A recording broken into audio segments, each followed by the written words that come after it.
It's not the same. It may not be the same. The biggest disagreement. I don't like arguing. The biggest disagreement.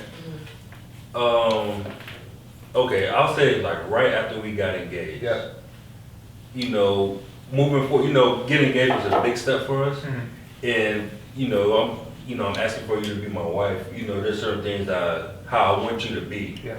And we had this issue where, you know, I don't really like want put people out there, but like some people would have an opinion, and then she would go follow that opinion, and I just did not like it. Like, look, you have to be your own person. Correct. You know, there's a reason why I'm marrying you, because you be independent. You know, here and there, but you have to be independent all the time. Yeah. With your thoughts and your emotions, and let that sway you. Right. And like, there was a period, like right after, it was like literally right after, I was like, look, I don't like it. I didn't even go to her house. Yeah. For like 3 months. Yeah. So petty. 3 months? For 3 months. 3 months? For 3 Man, months. you gotta stand up. You gotta stand over there. Like, you have to be your own person, you know? I 3 months? Wait, we not harping on the 3 months. No, I'm harping on the 3 months. Wait, that's it. I was like, you gotta be your own person. Like, it was so frustrating because that was swayed and like, you know, I'm thinking like, is that how you're gonna be? You know, we get married, we move in. You know, you let all that influence sway you and stuff. I didn't like it. I mean, we finally got over it, but it was contentious for like, 3-4 months. So do you wanna, your perspective on that? Yeah, it was really like, I understood, now I understand now. But just like coming from where it was just me, like I didn't have any other siblings. So for me, when people would say, like I had, like, so that means that my friends are like literally like my siblings, and you know, I'm super close to my mom and my dad. So whatever they kind of say doesn't mean that I was like, okay, yeah, I'm gonna do it, but I did take it into account instead of just making up, okay, Jasmine, what do you want to do, you know? But the thing that kind of, the other, I guess, issue for me would be like, if I ask you to do something, and then not as a child, but just like I've been asking, can you do this, and then you don't. After I've been, you know, I don't want to have to go off, like I just don't. You know, I'm just trying to be calm. That's it. And so tone is important. Tone is important. That's not like my mom. Yeah, so as I'm saying, like our communication, I think the way that I have tried to address certain things have changed. But for the most part, I think that was the biggest, like, really argument where I was like, wow, like, I really did contemplate, like, are we gonna stay together? Like, I'm not even gonna lie, because I was like, you can't not come over, you can't not be around. So hold on. So follow-up question. Were the people you listen to married? Or in that stage of No, they were all single, yeah. So There you go. That's why I'm like, I understand now, I do, but you know, it's some, and then, but it's like me growing as a person because I was extremely indecisive. So any issue that I came across, I have to be like, let me go to my mom, let me go to my dad, let me go to my best friends. And so instead of me making my own decisions, you know, but now we've grown, I make my own decisions. That's awesome. That's awesome. Yeah. So how have y'all been safeguarding your relationship from outside, even like parents, like even like family members, like everybody has an opinion on what you should do or what you shouldn't do. How have y'all been safeguarding y'all engagement as y'all lead to marriage? I know any issues that we have, we keep it between us. So any whether it be an argument, disagreement, or anything that's going on internally, we keep it internal and we don't vent out to other people because of course other people will have an opinion, and it's really not their opinion that's gonna keep on pushing this relationship forward. So that's the main thing that we do. Well, I had learned early on to keep people in a relationship because I had some friends in college that were ready for me to like end things with people, and they'll be like, "Oh, girl, he could go, you know, he did it, he did it." So you just don't want those opinions because my mom, she holds grudges, so I know that if I was to tell her something, then she's gonna be feeling some type of way. Don't want to tell my dad because then he's definitely gonna feel some type of way. So we'll work through it. Anybody else? Yeah, we good. we good. And that's the difficult part of being married, because it's like you're literally having an issue with somebody, but you can't go to nobody unless you're in counseling or therapy or stuff like that. Yeah. You literally can't. So you have to hold a lot of stuff that is happening inside, because you don't want to spread that in, because it can contaminate the relationship. Yeah, the only person you can go to is an unbiased party. Like, Or a pastor. Yeah, something like that. It has to be somebody that's not like gonna choose a side. Yeah. Like once they choose a side, it's pretty much. Yeah. But then, so you just hold it in. Like, But that's why I said therapy. You just have to- counselor. That's where that communication comes in. You have to be able to go ahead and talk about it, or y'all just gonna be some mad souls in the house. You have to get to that point where like it's like, all right, I'm gonna go ahead and I'm gonna dip off in the room for maybe like a little bit of the day, and then now let's sit down and just talk about it. Let's go ahead. Let me tell you what's wrong, because I need to get it out. Yeah. I think that takes patience, because for me, eventually we always communicate about it, but I'm like, I need to discuss it right now with somebody. That's a piece. That same, all the same thing. Because like I'm like, let me get some time to let you know how I feel. Like my emotional intelligence isn't where if I feel something, I can communicate it out my mouth.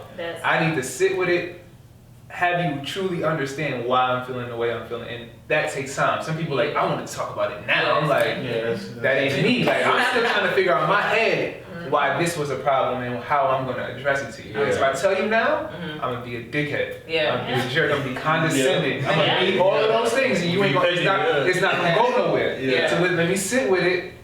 And then we can have a conversation down the line, but some people don't. Some people like, nah, let's talk about it now. Yeah, I need that person. I'm the one that's like, hold on, just need some time. I just need the time. See, but you know, like you're saying, like you gotta have that. What I think you were saying, that patience. So the other person kind of has to like the person that like has to like get it out right now. Is like needs to be like, you know what? All right, I'm gonna give you your time. You know, I'm gonna go ahead and watch some on Netflix for an hour.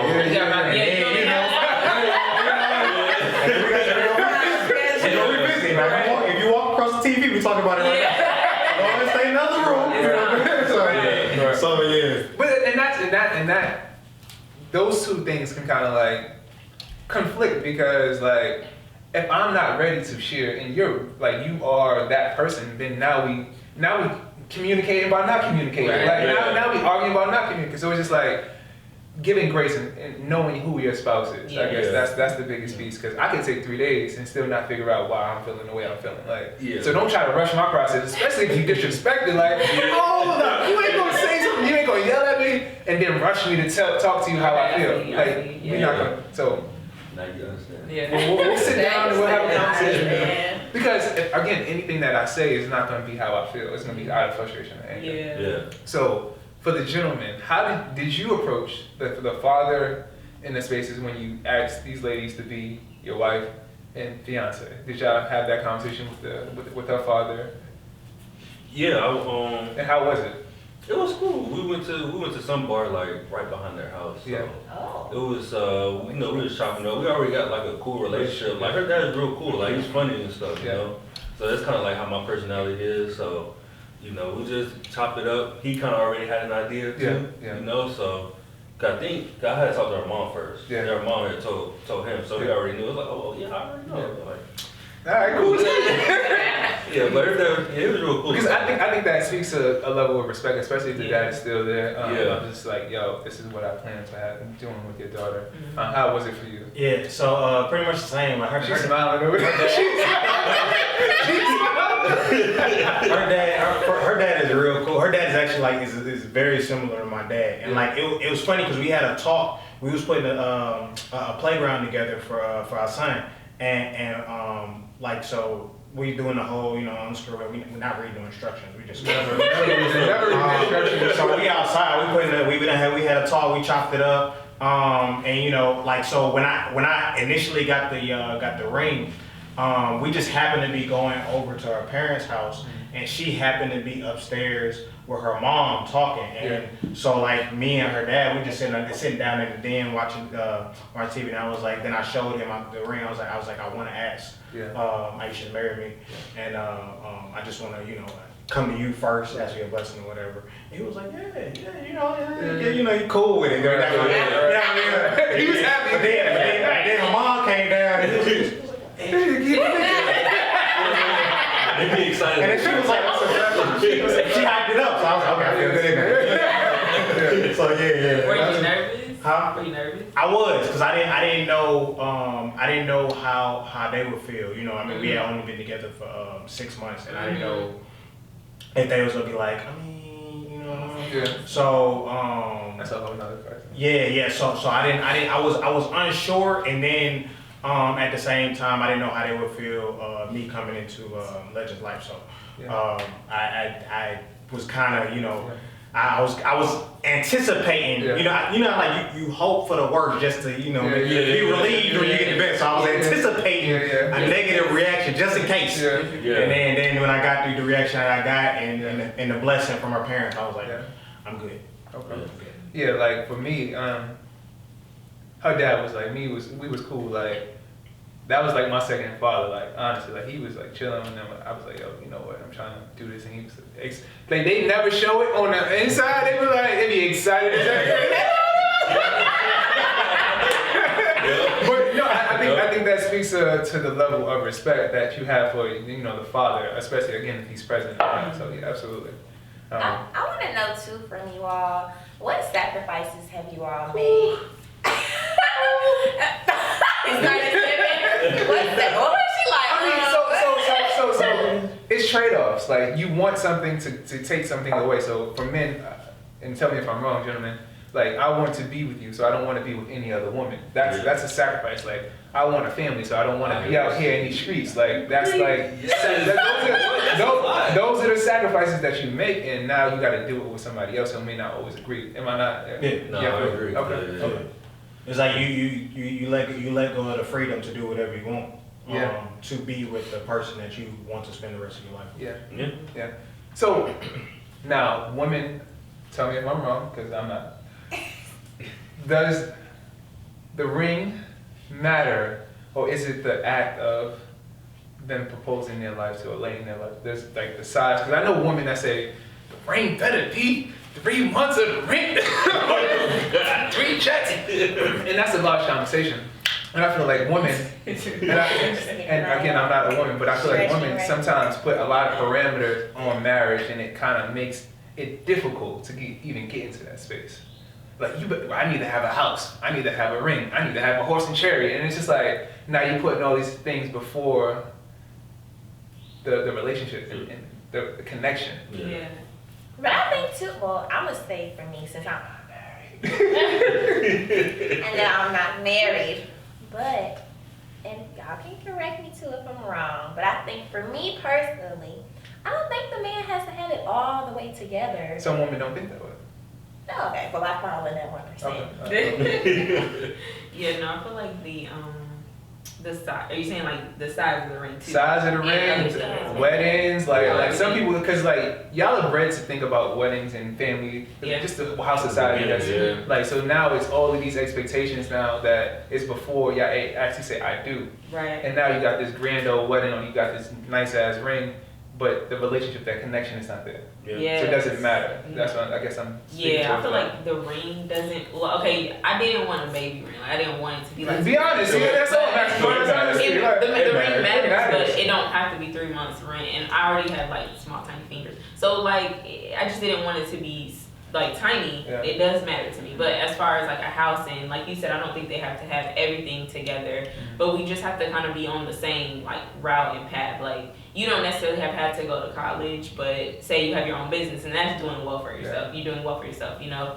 But I feel like that's how women kind of can get married, and their marriage lasts, because you have to be humble. Like, what do you have? Are you matching what you're asking for? You know, like you can't, you know, ask for, oh, well, he gotta make 6 figures, and you're not making 6 figures, or you know, he gotta have an apartment and this, but you don't have that yourself. So I think that's where women can get kind of like over, like I guess ahead of themselves, because you're asking for a lot, but what are you giving? You know, and I had to learn that as well.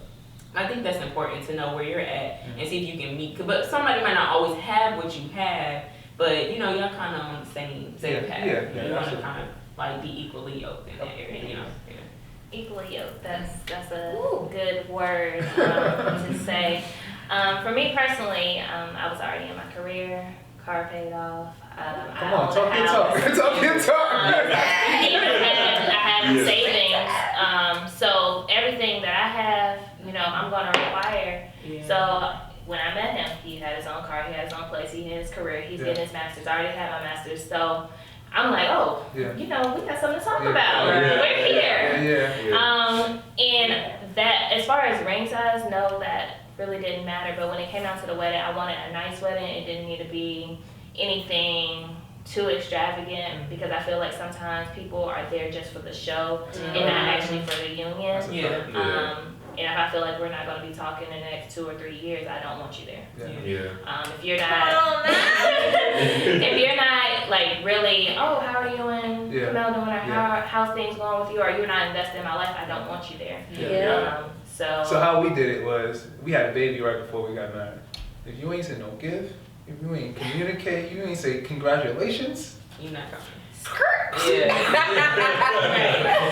I'm like that. Like, if you don't support me, I'm not gonna have you be around me, and that's not. It's not gonna be one-sided. And weddings, you really paying for everybody to eat. Like, it's a party. We're paying for a big ass party. But for me, it was like nobody in my family got married. So I wanted to set that level of expectation of what it is, and like so we got seated and served, we got open bar, because it's like I want people to want to be married, because I never seen it growing up. So it's like now I have to be, and that carries a lot of weight too. Like you being the token married person, now everything that you do is everybody, oh, so this is how they're supposed to do it. This is what weddings are supposed to be like, and that carries a lot of responsibility as well. That's kind of how it is with my family.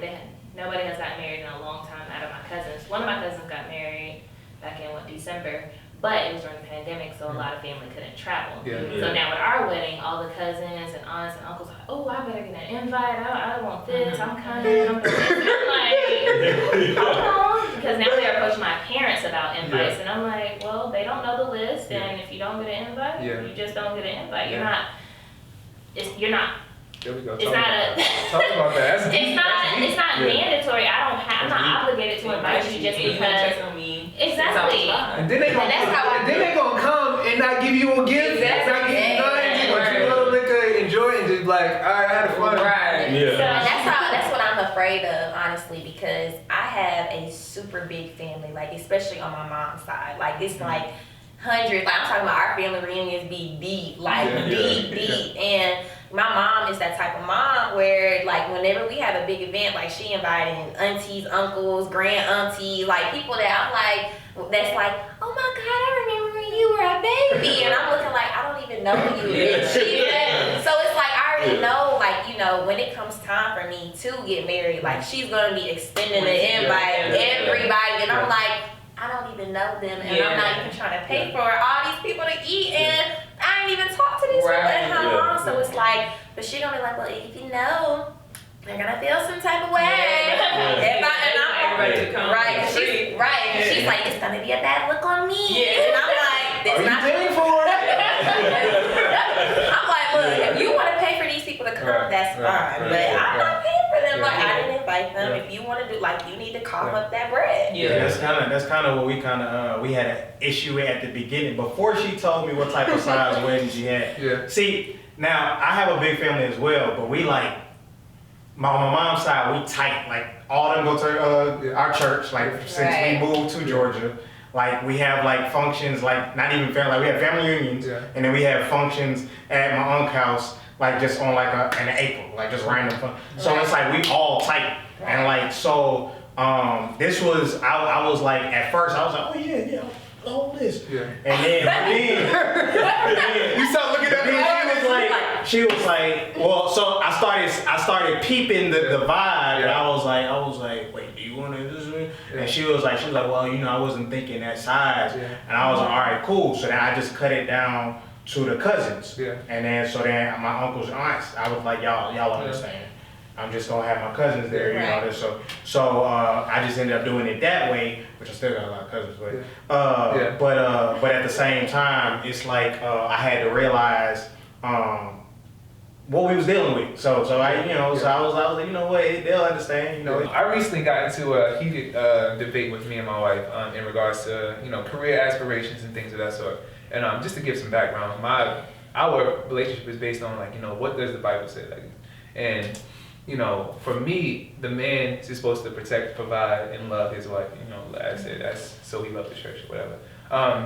And my wife wants to be like a principal, vice principal, but I also know the strain that puts on the family. Like she's a teacher right now, so I'm like, I was like, you teach other people kids more than you teach our kids. Like you teach them for 9 hours and you come back and you're tired. How does being married as wives affect your career aspirations? Because I think women think they can have it all. I think they can be out the house equally as much as men, but women also have the responsibility of teaching culture. They're the first parents of, like, they're the first teachers of the kids, and that has a different type of weight. So how do y'all navigate those spaces as being, you know, career-driven women? From a teacher's aspect of things, I plan to be a principal and also work for the Georgia Department of Education. So I'm going to have long hours. I'm going to be outside of the house. But as parents, you are your child's first teacher, no matter what. So you can't put that all on the teacher in the classroom. You need to be at home working with your child no matter what. He's a teacher as well. We're both out of the house. So our child, although we've been teaching those kids all day at school, we're still going to put in the work at home. We may not put in the 9 hours like you're saying that we're giving to somebody else's child, but his teacher should be doing their job as well. And then when he gets home, he's gonna get another 2 hours maybe with us at the house. But it's always a learning process from the day that you become that parent.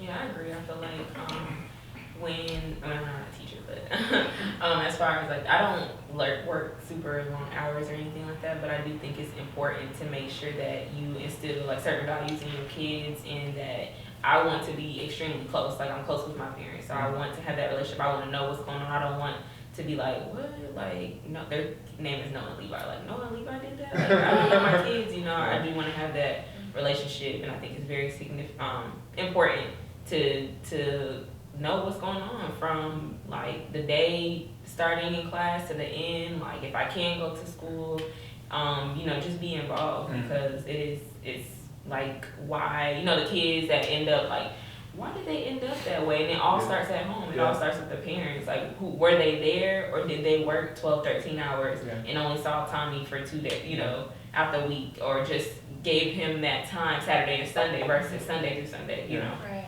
So. It always, with the children, it comes to communicating with your child. Our son is only 4, but every time he gets in the car, hey, how was your day? Yeah. Because I want to know, what did you do? What did you eat for breakfast? Yeah. Somebody did what? Yeah. He will literally tell us about what the kids did in the classroom, what the teacher said, how did they, I'll push him to tell us, you know, tell us more. Did the teacher say anything? Did this person get in trouble? Just so he knows he could talk to us about anything. I don't want you hiding anything from us. So if you want to tell us Sally and Sue got in trouble in the classroom, tell us. Just don't feel that you can't just come to us and tell us about anything. To be comfortable. Because some parents, they don't want to hear it when they get off their work. I've been at work all day. I don't want to hear about this. Don't tell me, okay, I'm about to fix dinner. Go ahead and eat. You do your homework. Go to bed. Then when something deeper happens with your child, then they're afraid to come tell you, or they just don't want to because they feel like you're not going to care. And that ensued the argument. Like, when you working, I see all the energy, but when now we home, we are like, now you're depleted. Now you ain't got no energy, and that's like, we not doing that. You're not gonna be married to the system before you married to this family. And I feel like you can get into that space where you spend more time out of the crib than you put inside. So I'm gonna stop it, and we're gonna get into real heated debates, because this is not gonna continue, because she's growing up now. She's developing, she's 5. Like, you ain't gonna get this time back. And I will just say, if you're basing it off this school year, it has been a stressful school year. So we've been putting in more time in the classroom. We've been trying to keep up with the meetings, keep up with the changes. So that may be a thing that's stressing her, or that she's putting in extra time and extra focus into the classroom rather than your children. Although, you know, that's another story.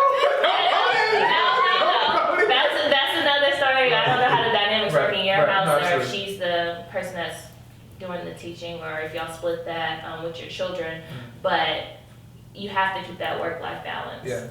But I see what you're saying, because how do you, like, even for a relationship, you come home, you work 8 hours, say you don't really like your job. Exactly. How do you keep that same energy to deliver to your husband or to your significant other as well as to your kids, you know, because you're like, I'm just exhausted, I'm tired, I do this 40 hours a week, that's really difficult to do. And I think it's on the man responsibility. So if you want a wife that to stay home, then you have to raise your level of income as well. So I don't just think it's on a woman, but for me, it's just like, because again, as you said, it goes into the relationship. Like you spend 40 hours outside the house doing something for a paycheck, and now we don't even communicate.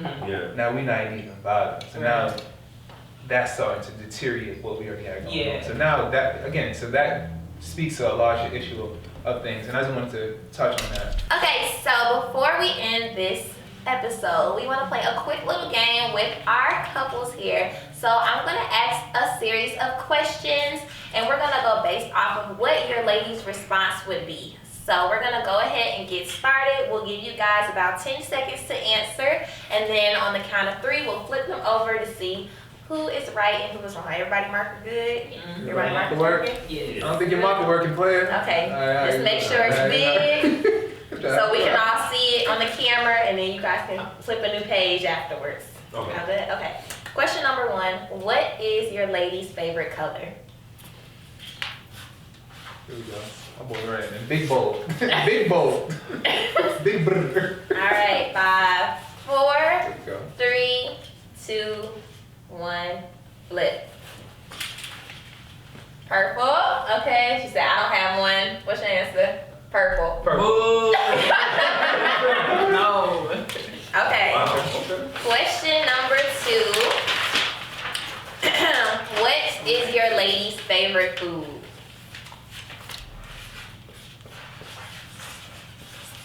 5, 4, 3, Why are you looking at me? 2, 1. Go. Seafood, steak. Okay, you said steak. Okay. Shrimp, fries, wings, fries. Wait, waffle fries. No, just fries. Just fries. That's crazy. Yeah, it is. That's crazy. You got the fry. You got the fry. Some from Wow. Okay. What is your lady's favorite movie? 10. When in doubt, just say love and basketball. 5, 4, 3, 2, 1. Flip. Mulan. I don't know, to be honest. What was that? And Twilight. Are you serious? Yeah. Yeah. I'm childish. I like move on. No, you like the new Did y'all Mulan or the Yeah. girl like Mulan? Wow. Did you see the new one? Yes. Do you like it? I like the singing. Okay. Mulan. Got you. Okay. Next question. And we'll make this the last question. What is the next destination that your lady would like to take for traveling? 10, 9, 8, 7, 3, 2, 1. Flip. Okay, all right. Cancun or Aruba. Okay.